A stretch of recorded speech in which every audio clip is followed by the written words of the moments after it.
My name is Lenora, and I am 66 years old. Last August, my son's new in-laws invited me to their cottage in Muskoka for a long weekend.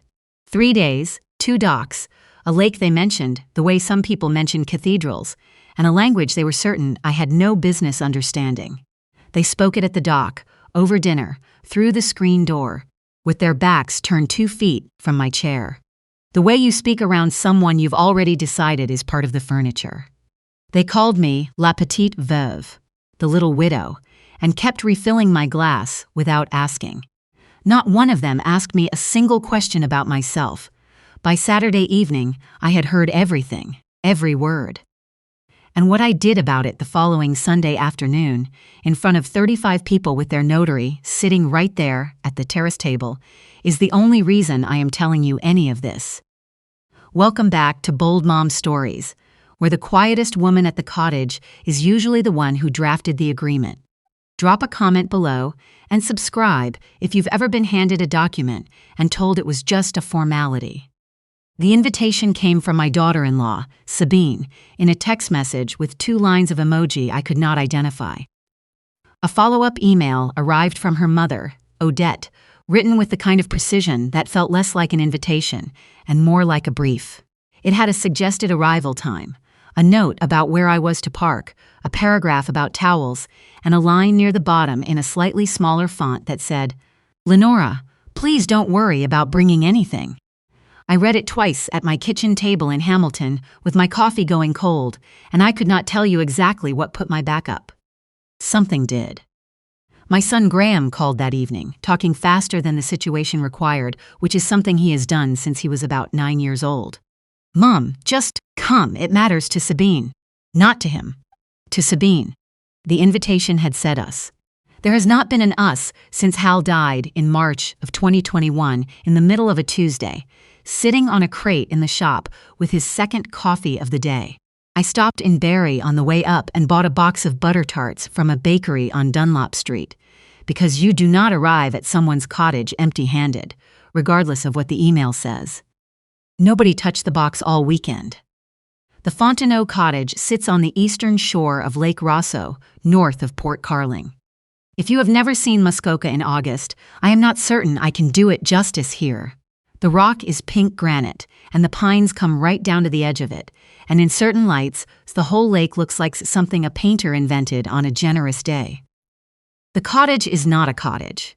It is 4,000 square feet of post and beam, with a flagstone terrace, a boathouse the size of my living room, and a great room with a stone fireplace that Victor told me, in the first 5 minutes, was having a moment. Odette met me at the door. She is 61, dark-haired, wearing white linen that did not crease, which I have always considered an act of controlled aggression. She kissed the air beside my cheeks and then turned to Sabine and said something quickly in French. I did not react. I want to be clear about that now because it matters to everything that comes later. I set my bag down and said the drive had been fine. It had not been fine. There was construction on the 400 between Barrie and Parry Sound that cost me 40 minutes. Nobody asked.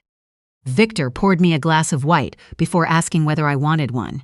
He is 64, silver at the temples, the kind of man who makes easy conversation feel like a gift he is giving you. Lenora.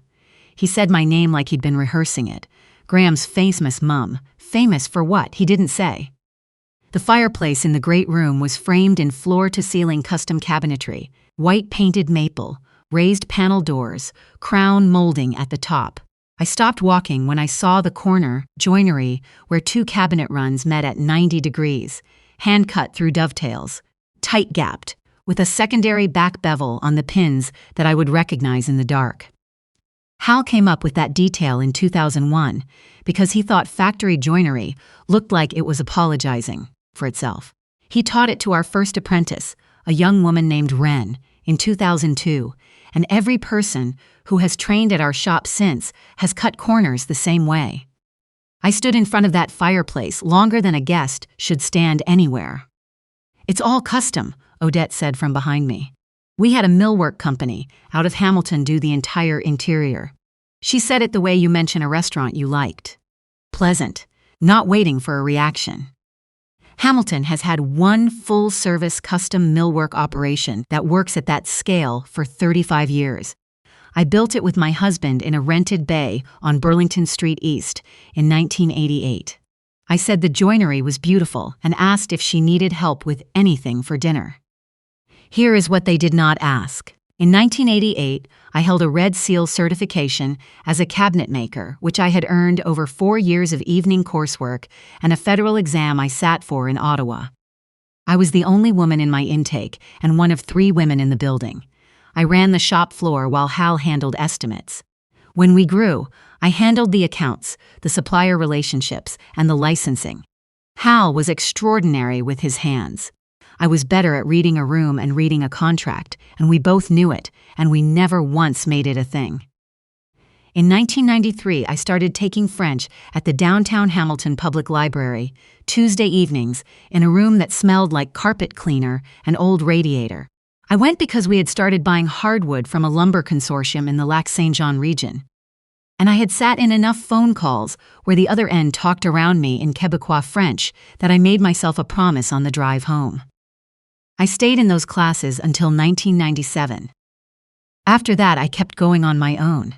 Hal bought me a worn copy of Bonheur d'Occasion by Gabrielle Roy in 1994 with a note inside the front cover.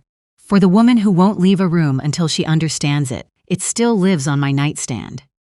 So when Odette Fontenot said something in French at her own front door the moment I arrived, I understood every word. All of it. Dinner Friday was 7 people at a table built for 10. Victor and Odette, Graham and Sabine, a couple from the neighboring cottage named the Legrands who were easy company, and me at the far end with a wineglass I held mostly to give my hands a purpose. Madame Legrand asked me what I did before I retired. I opened my mouth. Graham answered. Mum ran the office at the shop for years, kept everything running. There was a small, warm laugh around the table that cost nobody anything. Something like that, I said. I could have corrected him. I have been not correcting him for 3 years. Since Hal died, every time someone asks, Graham gives the short version, and the short version makes me smaller than I am, and I have never once said so. Odette leaned toward Sabine and said in French, very quietly, Thank God. I was afraid we'd spend the entire weekend talking about wood.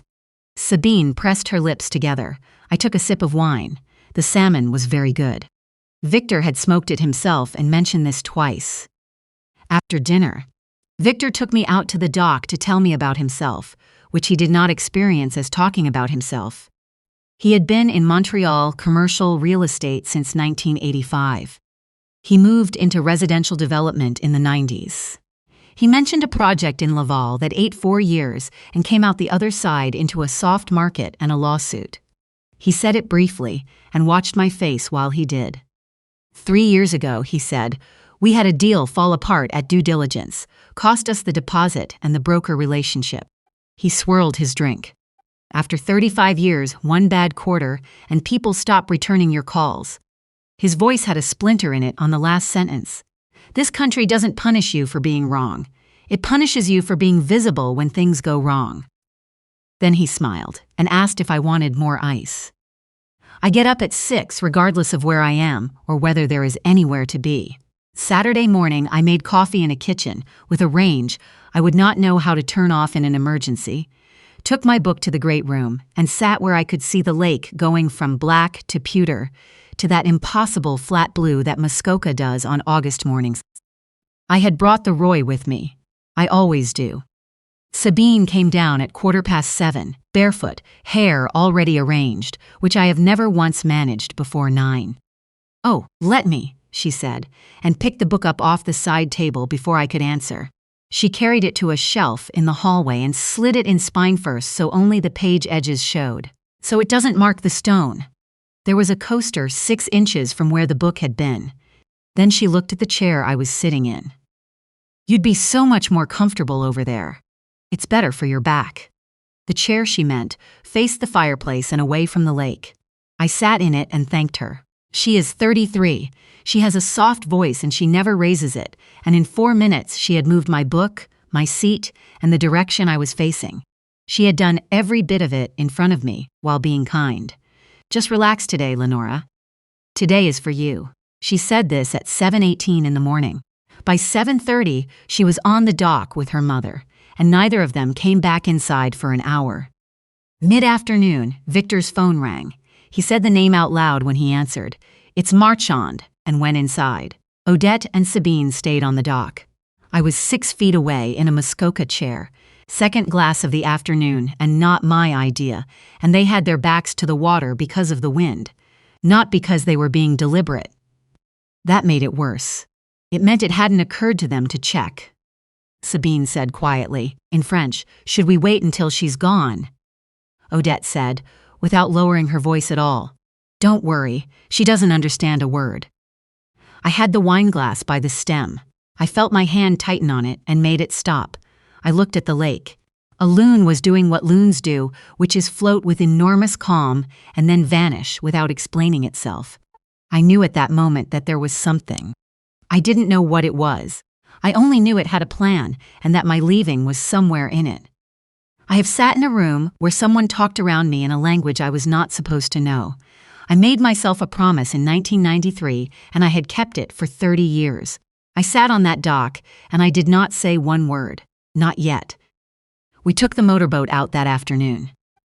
Victor drove, Graham sat up front, Sabine arranged everyone, including a folded towel, she placed on the seat next to mine as though I had asked.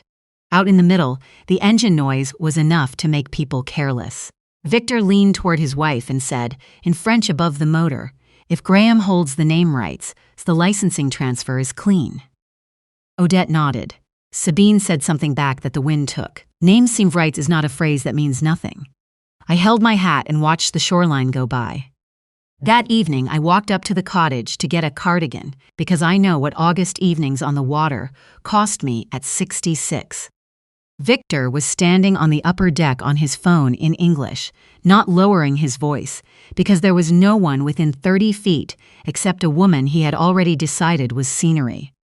"No, Marchand, that's handled. She'll sign Sunday. And if she doesn't sign Sunday, she'll sign Monday, because she signs what her son puts in front of her." A pause. The mother is a formality. I did not stop walking. I slowed for 2 or 3 steps and kept going, because there is nothing more useful than letting someone believe they haven't been heard. I got my cardigan. On the way back through the great room, I stopped at the fireplace and put my hand on the corner joint where the 2 cabinet runs met. Hand cut through dovetail, secondary back bevel, exactly as we cut it. I stood in that woman's cottage with my hand on my own work. If you have ever recognized yourself in someone else's house and said nothing, you already know how the rest of this goes. Comment the word "would" below if someone has ever introduced you as less than you are. Subscribe, because the paperwork is coming. Before dinner, I went past the boathouse where I had 1 bar of signal and called Paulette, who has done the company account since 1991 and delivers news. Any news, in the measured tone of someone reading a weather report. I asked about the quarterly HST filing. We handled it in under 2 minutes. Then she said, as she was about to hang up, "Oh, I've been meaning to flag it. The valuation cycle is coming up. Book value certificate, same method as always." "Same as always," I said. I want to explain what that phrase meant, because it is the whole story, and at the time it was nothing. Book value is what a company is worth on paper, using the numbers as they were recorded when they happened. Our half-acre on Burlington Street East went on the books in 1988 at the price we paid, $84,000. That same half-acre was assessed last year at $1.6 million. The books say 84. The books will say 84 until the day the land changes hands. I have loved book value my entire professional life. It tells the absolute truth about the past and a flat-out lie about the present, and it never once apologizes for either. I put my phone away. I went back inside. I did not think about it again. Not that night. After dinner, Odette and I washed the good crystal by hand because she doesn't put it in the machine, and neither do I, and it turned out to be the only thing we had in common. She had been at the wine since 5. Not unsteady, loosened. "You know where I grew up," she said. I said I didn't. "Rue Noranda." She rinsed a glass and held it up to the light. My father worked the smelter for 26 years. My mother cleaned offices on Avenue Principale. Night shift. Her voice did something on the last word. I got a scholarship to McGill. I studied French literature because it was the furthest thing from the night shift I could imagine. She set the glass on the rack very carefully. For about 3 seconds, I liked her completely. 3 seconds, and then she turned to me with the towel over her shoulder and the warm, confiding smile of a woman sharing a secret she knows you will appreciate.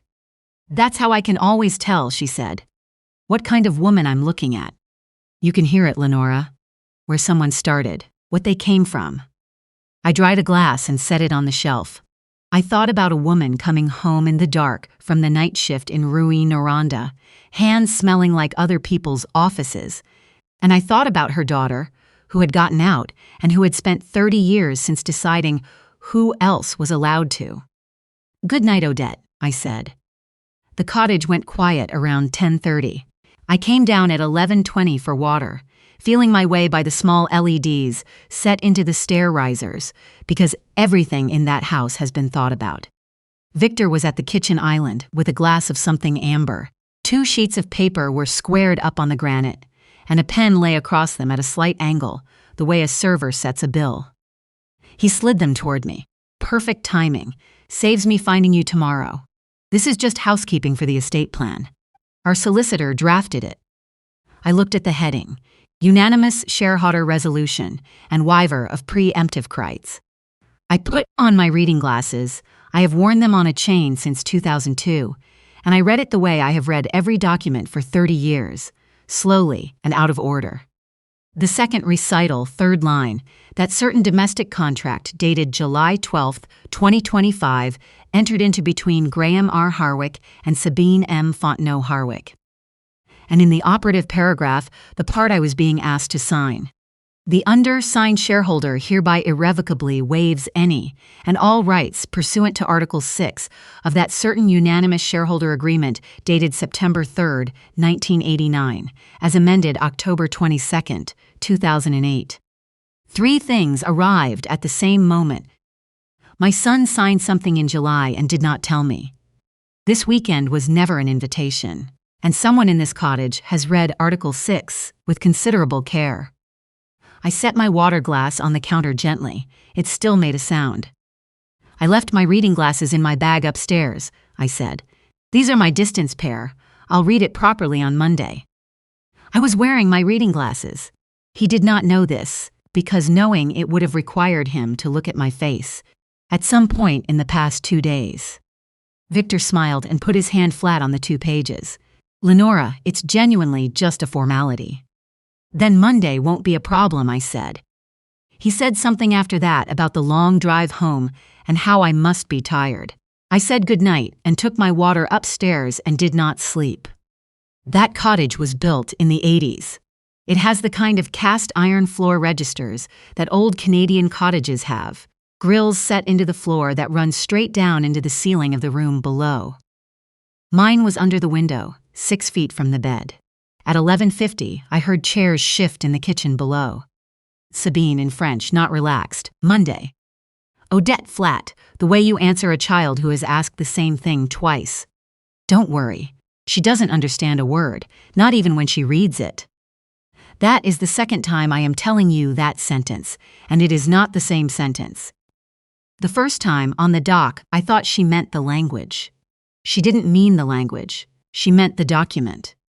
Then, Victor, in English, because Victor does the important things in English. Marchand says, Article 6 is the only thing standing between us and a clean transfer. Once Sabine holds the shares, I'm on the licensing by October. A chair went back. Water ran. Someone said something small and laughed. I lay on my back in that guest room and counted the pine beams in the ceiling. There were 6. I counted them more times than that. Odette Fontenot was half right about me. There was exactly one thing in that cottage I did not yet understand. But I had a copy of it in a fireproof box 2 hours south, and my name was on the signature page, and it had been sitting in that box since September of 1989. I put my bag in the trunk at 9:40 Sunday morning. The lake was flat, mist coming off it in long strips. I will give them the lake. It was the most beautiful thing I had looked at in years. Graham came out barefoot with a coffee. You're heading out early. Long drive, I said. He asked if I was all right, in the voice he uses when he wants the answer to be yes so we can move on. I closed the trunk. What did you sign on July 12th? He blinked twice. It's just a marriage contract. Sabine's dad walked me through the whole thing. It protects both of us. Did you read Article 6? Article 6 of what? And there it was. My son, 38 years old, shareholder of a company his father and I built in a rented bay on Burlington Street, did not know what Article 6 was. He signed the unanimous shareholder agreement at our kitchen table in October of 2008 when he bought in. He was 21.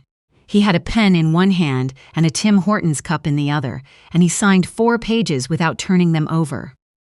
I let him because I thought there would be time. I looked at him. You knew I speak French, Graham. His face went red from the collar up, exactly as it has done since he was 7. I didn't think it was going to come up. I got in the car.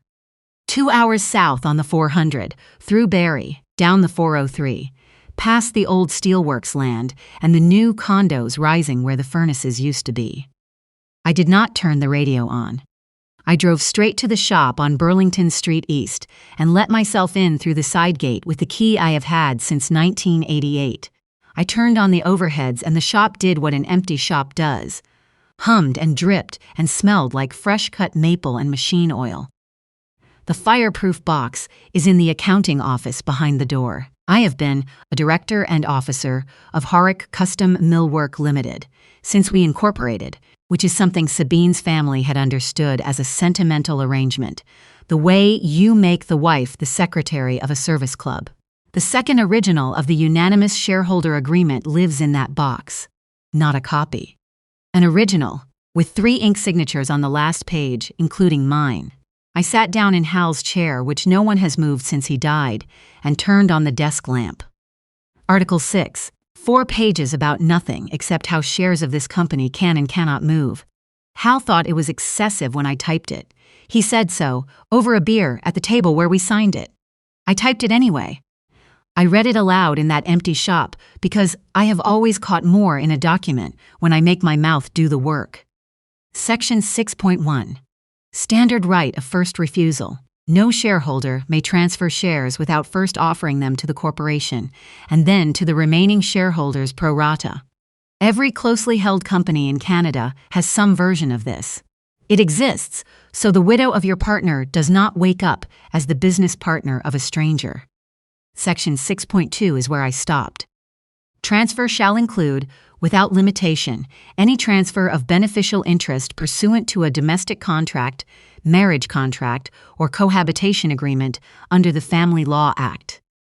I read that 4 times in Hal's chair, with the fluorescents ticking as they warmed up. Section 6.3. Purchase price shall be book value per share, as determined by the corporation's regular accountant, in accordance with the corporation's historical accounting method. Section 6.4. Written notice within 15 days of execution of any instrument constituting a transfer, 30 days for the remaining shareholders to elect. I sat there with my hand over my mouth because I finally understood what the entire weekend had been. Every arranged seat, every refilled glass, every page of that itinerary. They needed my signature on a waiver, because the moment my son signed a domestic contract in July, he had, without knowing it, made me an offer. Under a document he signed in my kitchen at 21 years old, he had put 55% of Harick Millwork in front of his mother and asked if she wanted it. He did not know it, but the agreement did not require him to know it. I drove home and opened the Roy on my kitchen table to the page where Hal had left a library receipt as a bookmark 20-odd years ago. Tuesday, I sat across from Sandra Keogh in her office on King Street West. Sandra is 52, has done corporate work in Hamilton since the 90s, and reads documents the way surgeons read scans, without moving her face. She read the agreement for 12 minutes. This clause has been enforced before, she said. Not a question. 2011, I said. Hal's business partner held 18%. He died, and his estate tried to transfer the shares to his son without notice. We bought them back under this exact article at book value. Their family lawyer reviewed it for a month and told them to take the check. Sandra set the papers down. Then it isn't decorative. She said it, the way someone says a thing that matters more than it sounds. A restriction nobody's enforced looks like a suggestion. One that's been enforced once, cleanly, with another lawyer on the other side who folded, is a live wire. She walked me through it twice. Graham's domestic contract, signed July 12th, was the triggering event. Written notice was required within 15 days. He gave notice to no one. That is his problem, not mine, and it doesn't extend my window. I simply cannot be faulted out of a right nobody told me about. Your 30 days runs from actual knowledge, Sandra said. When did you know? Saturday night, 11:50, through a floor register. Then you have until the 3rd week of September. How quickly can you move on funds? How much time do I need? Sandra looked at me evenly. Stop being polite. On Wednesday, Paulette issued a book value certificate for Harwick Custom Millwork Limited, as at July 12, 2025. She did it because I asked her to as a shareholder and officer, which is a request she has honored every year since 1991. The number was $108 per share. There are 10,000 shares. There have been 10,000 shares since 1989 because Hal did not believe in diluting anything, including opinions. Graham holds 5,500 shares. 5,500 times 108 is $594,000. Here is the other number. In November of last year, a buyer from a national millwork group in Mississauga sent an unsolicited expression of interest valuing the company at $7.8 million. Graham forwarded it to me with 4 exclamation points. We both said no and felt very good about ourselves. 55% of $7.8 million is $4.29 million. 594,000, $4,290,000. Same shares, same week. 2 entirely different worlds. The only thing standing between them is which method a piece of paper from 1989 says to use. That Burlington Street property sits on the books at $84,000. I have loved book value my entire life. It tells the absolute truth about the past and a flat-out lie about the present, and it never once apologizes for either one. I wrote the check. Somewhere in Westmount, there was a notary who had read Article 6 and decided the dangerous thing was getting me to sign. He should have been worried about me not signing. On Thursday, I went into the company's order archive, not anyone else's, ours, on a server I have been paying the maintenance contract on since 2009. July of 2021, a complete interior millwork package for a residential cottage on Lake Rosso, Muskoka. Custom cabinetry, fireplace surround, library built-ins, bedroom units, delivered to site, installed by others. The line item note on the corner joinery, through dovetail, hand-cut, secondary back bevel per standard shop practice. I sat and looked at that invoice for a long time. Those people had been living in front of my work for 3 years. They had told guests it was all custom. Victor had told me the millwork company was out of Hamilton, while standing an arm's length from a wall my shop had built by hand. And that is when I finally understood what he had meant on the phone at the top of that deck. The mother is a formality. He had meant it as a job description, not an insult, though it was both. In his mind, I was not an obstacle. I was a box on a checklist that needed a tick before October, and the tick was my signature. He needed me and had never once looked at me. Those are 2 entirely separate failures, and he committed both of them all weekend with considerable charm. Let me say one thing here, because I receive letters about it. Being underestimated is not a wound. It is a position. It has a view of the room that nobody else gets, and the people standing in it hear everything. If this story has put a particular face in your mind, the comment section is right below, and I read every one. The funding was the only thing that could have stopped me. $594,000 is not a sum a retired woman keeps in a drawer. I sat down at the TD branch on King Street on the last Tuesday of August with everything in a folder. I had $260,000 liquid. 210 of that was what remained of Hal's life insurance after we buried him and settled the last equipment lease. The rest was 40 years of a woman who has never once bought a new car. That left me $334,000 short. I asked for a line of credit secured against my 4,500 shares. The loan officer was about 42 and perfectly professional. He looked at the file. He looked at me. Then he asked whether I had someone helping me go over this. I did not get angry. Getting angry at a man for saying out loud what the room has been thinking for 2 days is a waste of a perfectly good afternoon. I slid 2 documents across the desk, the book value certificate and the expression of interest from the Mississauga buyer valuing the company at $7.8 million. "You are lending me $350,000, I said, against collateral that a buyer priced at $3.5 million 9 months ago. Your loan-to-value is under 10%. He read both pages twice. "Do you have someone helping you look this over?" "Yes," I said, "me, since 1989. The commitment letter was signed that afternoon. He asked, on my way out, what had happened in 1989. I told him I'd send him a link. On Thursday, I called Réjean Poulin at his office near Alma. 8 in the morning in Hamilton is 9 at Lac Saint-Jean. I have known that time difference since before my son could read. Réjean is 63, runs hardwood procurement for a lumber consortium above the lake, and we have done business since 1996. I have met him in person 6 times, once when he drove me out on a logging road in a truck with a cracked windshield and pointed at a stand of rock maple and said, "That's your next kitchen." We spoke in French for 20 minutes, the way 2 people talk when they have been talking for nearly 30 years. His youngest is getting married. A grandchild started school. Then he said, "I am in Muskoka on Sunday. A man named Fontenot has been calling my office for 6 weeks wanting to open an account." I didn't say anything for a moment. "Lenora," he said, "why is your name on his guest list?"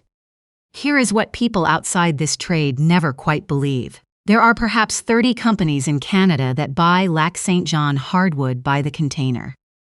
30. It is not a large world, and everyone in it knows who pays on net 30 and who makes excuses. Victor Fontenot had invited Réjean to his party because he believed that supplier relationship belonged to the company. It has never belonged to the company. It has belonged since 1996 to a woman he had written down on a piece of paper as the mother. "He put me down as the mother," I said. "That is why I said yes," Réjean said. "I wanted to see you." A pause. "Lenora, 30 years. Who taught you to argue price in my language?" I told him I taught myself. On Friday, Sandra Keogh's office produced 3 pages, Notice of Election to Purchase, pursuant to Section 6.4 of the Unanimous Shareholder Agreement of Harwick Custom Millwork Limited, election to purchase all 5,500 shares held by Graham R. Harwick. Purchase price $594,000, computed at $108 per share. Per the book value certificate, dated July 12, 2025. Attached, the certificate, the bank commitment letter, a copy of the domestic contract.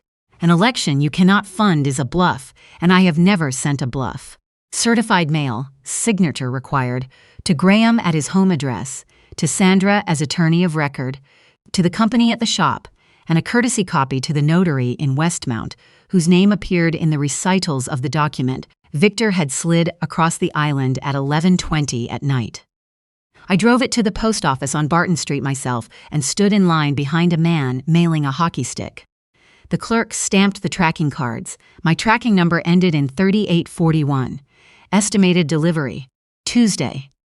That evening, Sabine texted me, "Sunday's still good. Dad's doing a little announcement. So excited." I looked at that message for a while. I want to be honest about what I decided, because I have thought about it since. I did not go back to Muskoka to confront anyone. I am not built for confrontation. I went because I had been invited to a party, and because certified mail travels at the speed of Canada Post, which does not adjust its schedule for anyone's weekend plans. Either way, that envelope was going to arrive Tuesday morning. I couldn't have stopped it. I didn't want to. I typed back, "See you Sunday." There were about 35 people on that flagstone terrace. A couple of contractors Sabine had mentioned.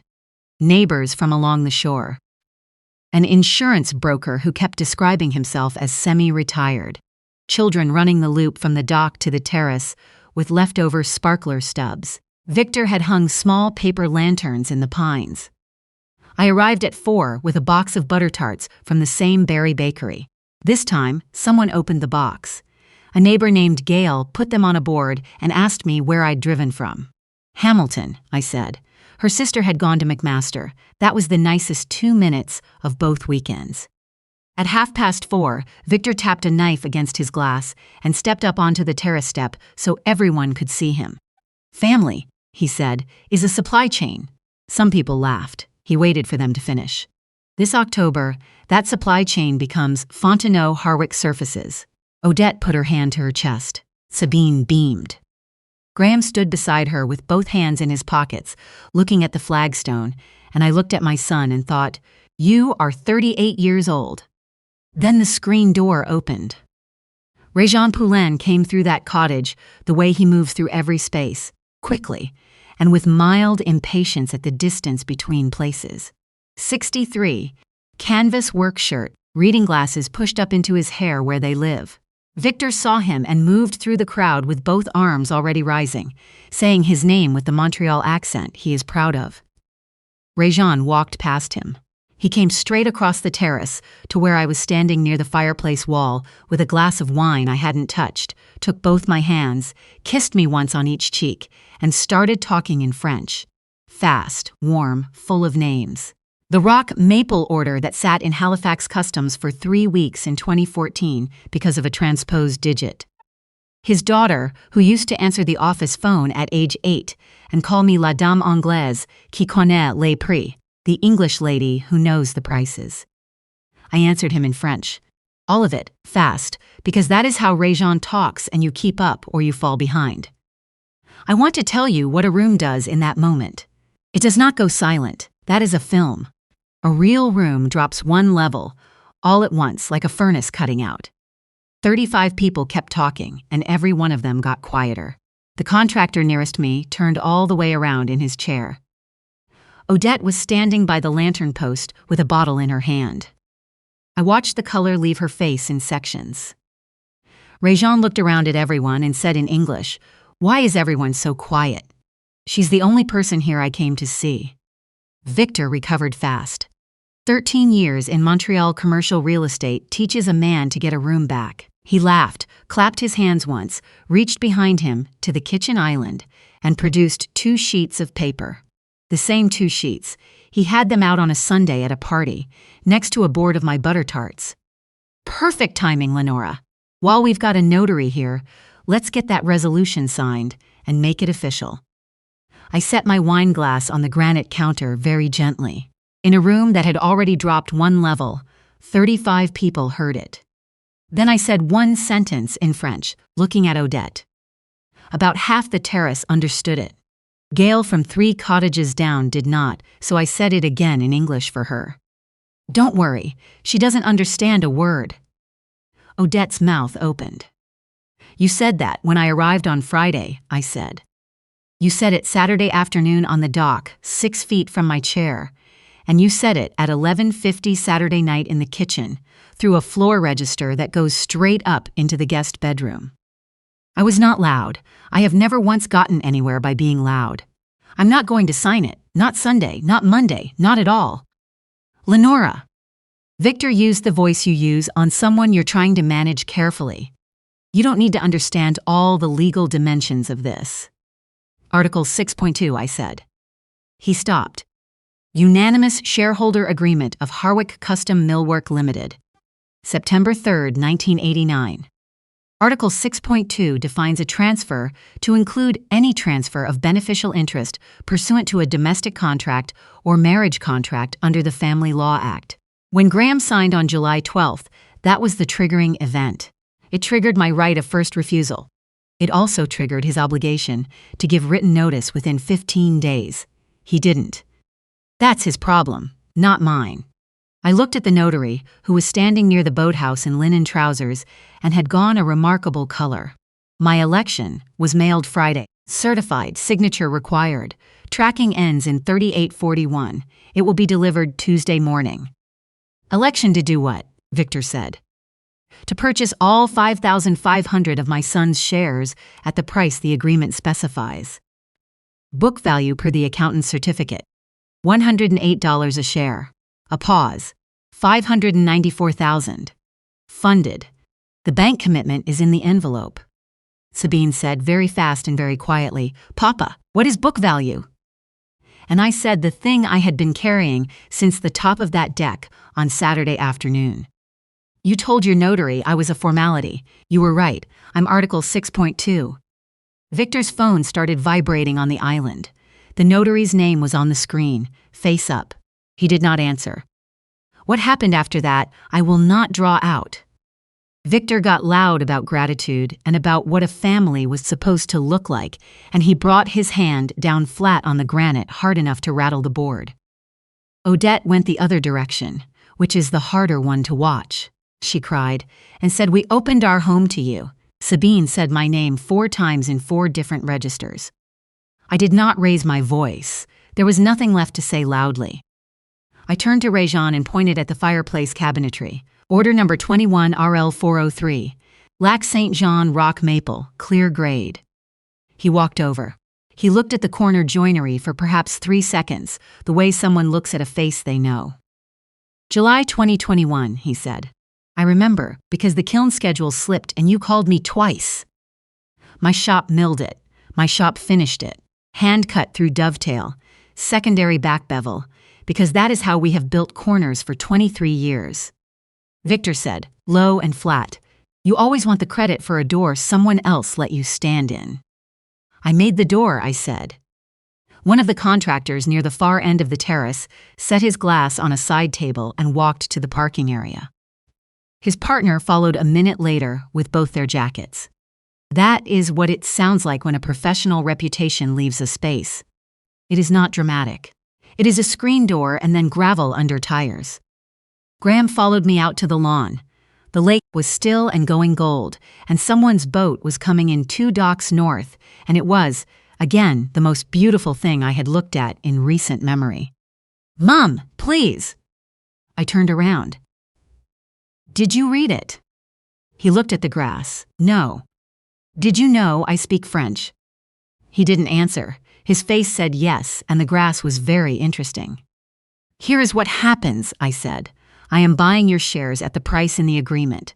That closes in October. And then I am going to put a written offer in your hands to buy those same shares back. Same article, same price, $108. Good for 5 years. He stared at me. "What's the condition?" "You come to the table by yourself," I said, "and you read it before you sign." From up on the terrace, Sabine called his name. My son turned his head toward the sound.